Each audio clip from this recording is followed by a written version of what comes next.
Again welcome to my YouTube channel सोम study GK. तो subscribe करिए हमारा चैनल, लेटेस्ट वीडियो नोटिफिकेशन के लिए बेल आइकन को दबा करके। फ्रेंड्स, अभी हमें हाल ही में देखा 11 अगस्त को जो सुप्रीम कोर्ट है भारत का, उसने एक हिंदू सक्सेशन अमेंडमेंट एक्ट 2020 को पारित किया। इसमें जो क्या किया गया उसके बारे में हम पूरी डिटेल में वीडियो लेकर आए हैं। करंट अफेयर का बहुत इंपॉर्टेंट वीडियो है, इससे आने वाले एग्जाम में डेफिनेटली क्वेश्चन बनेंगे। वीडियो को अंत तक जरूर देखिएगा। चलिए शुरू करते हैं कि इस वीडियो में आखिर क्या कहा सुप्रीम कोर्ट ने। इससे पहले वीडियो को लाइक शेयर जरूर करिएगा। तो चलिए तो शुरू करते हैं वीडियो। बात जो भारत का सुप्रीम कोर्ट है उसने क्या किया कि जो Hindu women's right central property थी, प्रॉपर्टी नामक एक एक्ट था जो कि 1956 में पारित हुआ था। उसमें क्या किया सुप्रीम कोर्ट ने, कुछ संशोधन किया 11 अगस्त को। उसी को लेकर के पहले जान लेते हैं कि सुप्रीम कोर्ट ने क्या कहा। पहले सुप्रीम कोर्ट के बारे में जानते हैं। सुप्रीम कोर्ट क्या है कि भारत का एक उच्च न्यायिक संस्था है, यानी कि सबसे बड़ी संस्था है। इसके नीचे क्या होते हैं, हाई कोर्ट होते हैं और उसके नीचे डिस्ट्रिक्ट कोर्ट होते हैं। लेकिन जो सबसे बड़ी न्यायिक, भारत में जो सबसे बड़ी न्यायिक संस्था है वो कौन सी है, सुप्रीम कोर्ट है। और इसका प्रावधान कहाँ किया गया है, तो संविधान के अनुच्छेद 124 में इसका उल्लेख किया गया है। और इसको भारतीय संविधान का क्या कहा गया है, संरक्षक कहा गया है। Guardian of Indian constitution is called supreme court. ठीक है, तो इसकी संविधान में की व्याख्या की गई है। और इसकी स्थापना कब की गई थी, 28 जनवरी 1950 को सुप्रीम कोर्ट की स्थापना की गई थी। तो ये सुप्रीम कोर्ट के बारे में हो गया। ठीक है फ्रेंड्स, इसको याद रखिएगा। चलिए बात करते हैं सुप्रीम कोर्ट में आखिर जज कितने होते हैं। जब स्वतंत्र सुप्रीम कोर्ट की स्थापना हुई थी तो उस समय जो भारत में 28 जनवरी 1950 को, तो उसमें 7 अन्य जज हुआ करते थे। ठीक है, और एक मुख्य न्यायाधीश हुआ करते थे। ठीक है, लेकिन वर्तमान में ऐसा क्या व्यवस्था है कि 33 अन्य न्यायाधीश हैं और एक मुख्य न्यायाधीश है। तो मुख्य न्यायाधीश का नाम इंपॉर्टेंट है, एग्जाम में पूछा जा सकता है। तो उनका नाम क्या है, शरद अरविंद बोबड़े।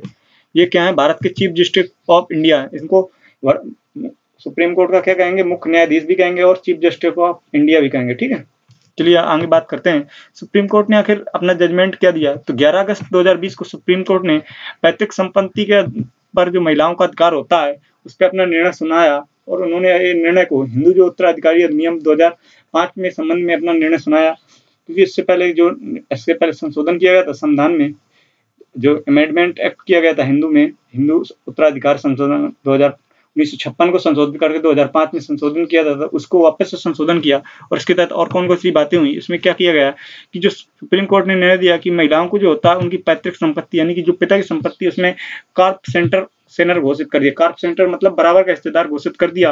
और हिंदू महिलाओं को अपने पिता की संपत्ति को अपने भाई के समान ही हिस्सा मिलेगा। यानी कि ऐसा भी बताया कि उसमें जैसे भाई को पिता की संपत्ति में उसके भाई को जैसे हिस्सा मिलेगा, उसको भी उतना ही हिस्सा मिलेगा महिलाओं को। और बेटी और बेटा दोनों को पिता की संपत्ति में क्या होगा, बराबर का अधिकार प्राप्त होगा। तो ये जजमेंट अभी 11 अगस्त 2020 को सुप्रीम कोर्ट में हाल ही में सुनाया। ठीक है फ्रेंड्स, तो इसकी पूरी कहानी डिटेल में देखते हैं आखिर क्या बात थी।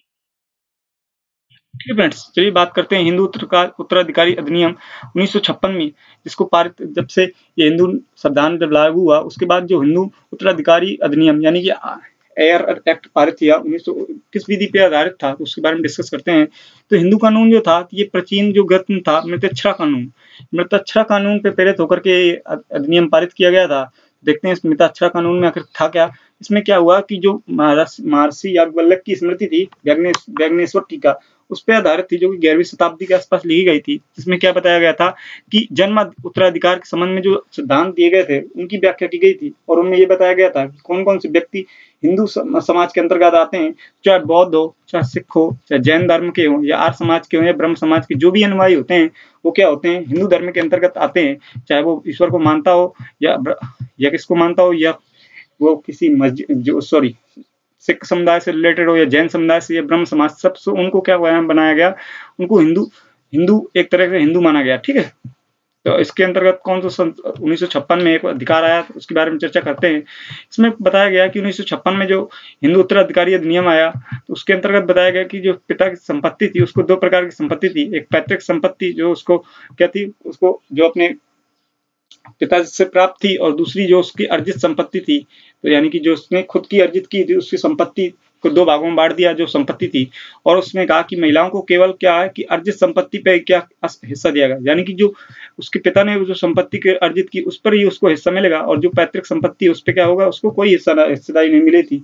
ये 1956 में एक्ट पारित किया गया था मृतच्छ्रा कानून से लेकर के। ठीक है फ्रेंड्स, तो उसी को लेकर के महिलाओं ने क्या किया, सुप्रीम कोर्ट का दरवाजा खटखटाया और फाइनली 2005 में एक नया संविधान संशोधन किया गया। उस संविधान संशोधन के अंतर्गत क्या क्या बात कही गई कि जो बेटी को 9 सितंबर 2005 को इसको लागू किया गया, उसमें क्या गया कि जो बेटियां हैं उनको भी क्या कहेगा पिता की अर्जित संपत्ति और पैतृक संपत्ति दोनों में क्या होगा, बराबर की हिस्सेदारी मिलेगी।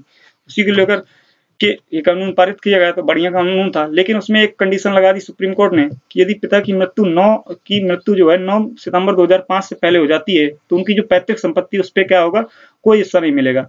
तो ऐसा अधिकार क्या किया, ऐसी कंडीशन लगा दी सुप्रीम कोर्ट ने। तो इसको लेकर फिर वापस से फिर से कानून क्या किया गया, संविधान में संशोधन किया गया और 11 अगस्त को बहुत सारे महत्वपूर्ण बिंदु सामने निकल के आए और उनमें सुप्रीम कोर्ट ने क्या कहा कि महिलाओं को क्या होगा कि उनकी पिता की संपत्ति पे क्या होगी, बराबर की हिस्सेदारी मिलेगी और उनकी पैतृक संपत्ति में भी बराबर की हिस्सेदारी मिलेगी, भले ही पिता की मृत्यु क्या हो 9 सितंबर 2000 से पहले क्यों ना हो गई हो। अर्थात ये बहुत ही महत्वपूर्ण यानी इक्वलिटी का रूल पारित हुआ 2020 में 11 अगस्त को। ठीक है फ्रेंड्स, इसको याद रखिएगा।